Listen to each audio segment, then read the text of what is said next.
క్రైస్తవ జీవితము మారు మనసు, పాపక్షమాపణ, బాప్తిస్మం ద్వారా పరిశుద్ధాత్మ అను వరముతో ప్రారంభమవుతుంది.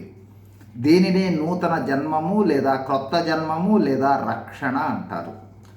క్రైస్తవుని జీవిత ప్రారంభంలో అంటే నూతన జన్మ అనుభవం ప్రారంభంలో మనము దేవుడు ఆశీర్వదిస్తాడని, దేవుడు మనలోనికి ఆత్మస్వరూపిగా వచ్చాడనే వాక్యములను మనము వల్లెవేస్తూ ఉంటాము. ఆశీర్వాదాలలో కూడా మనము ఎక్కువగా భౌతిక ఆశీర్వాదాలను అడిగేవారముగా ఉండటానికి అవకాశం ఉంది.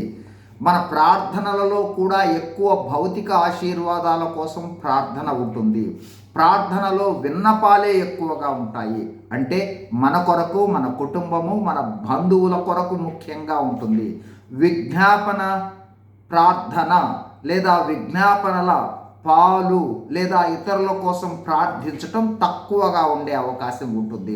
ఈ విధమైన అనుభవము చాలామంది క్రైస్తవులలో ఉండే అవకాశం ఉంది.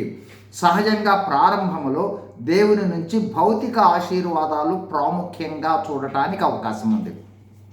ఆత్మీయంగా ఎదిగిన కొద్దీ దేవుని వద్ద నుండి వచ్చే ఆత్మీయ ఆశీర్వాదాలకు ప్రాధాన్యత వస్తుంది. భౌతిక సంబంధమైన ఆశీర్వాదాల ప్రాధాన్యత తగ్గుతుంది. వారి ప్రార్థనలలో కూడా విజ్ఞాపనలకు ప్రాధాన్యత ఎక్కువగా ఉంటుంది విన్నపాల కన్నా. దేవుని వాక్య విషయంలో లోతైన గ్రహింపులోనికి రావడం జరుగుతుంది. వాక్యములో దాగి ఉన్న శక్తిని గ్రహించగలరు. తరువాత దేవుని ఆత్మీయ ఆశీర్వాదాల ఆసక్తి ప్రాముఖ్యత పెరుగుతుంది. ఆత్మీయంగా మరింత ఎదిగితే దేవుడు మనలోనే వసిస్తున్నాడనే గ్రహింపులోనికి వస్తారు.